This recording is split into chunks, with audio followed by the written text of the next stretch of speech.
In the heart of Anambra State, where the sun rises early and the markets pulse with the rhythm of trade, a boy named Ebuka, barely 18, left his quiet village of Umudim to begin a new life as an apprentice in bustling Onitsha.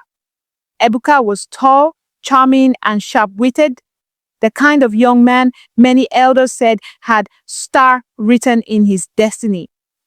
But what no one foresaw was that behind that innocent smile, temptation was brewing like a silent storm.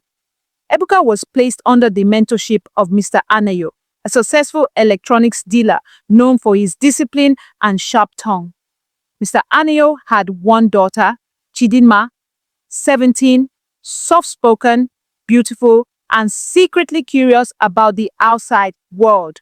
His shop also had a sales girl, Amaka, 19, bold and lively, who had once been warned to stay focused or lose her job. Ebuka's first month was excellent. He woke early, cleaned the shop, followed instructions, and quickly learned how to close sales. Mr. Anayo was impressed. So was Chidinma, and so was Amaka. But what started with admiration slowly crept into dangerous territory. One evening after closing, Amaka asked Ebuka to help carry some items upstairs. That night, one thing led to another. It was supposed to be just once, but it became a secret routine. Weeks later, while Mr. Anayo traveled to Lagos for business, Ebuka and Chidinma grew closer too, sharing jokes, then secrets, then mistakes. By the third month, both girls were pregnant.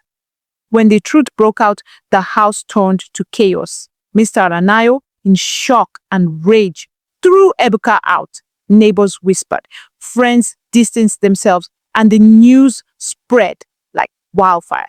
But that was just the beginning.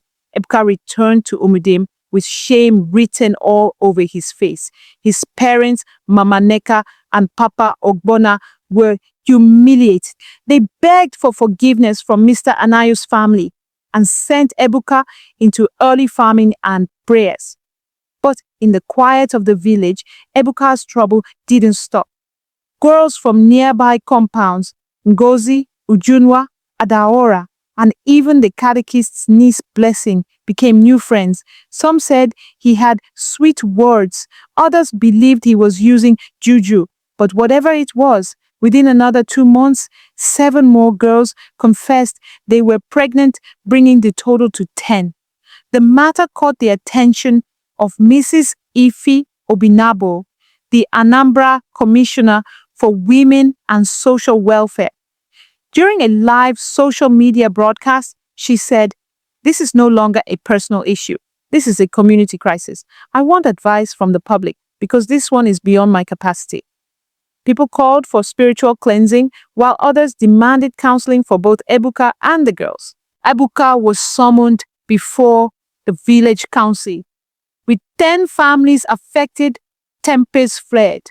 But one elder, Chief Okafor, said, "This boy is not a criminal. He is misguided. We failed him. Now we must correct him, not condemn him." So Ebuka was placed under a mentorship program with the local youth rehabilitation group. He was banned from romantic contact, enrolled in a 2-year vocational training, and asked to contribute monthly to the welfare of the girls' children once born. Today, Ebuka is 20. He works as a welder, earns decently, and often speaks to young boys about the weight of choices.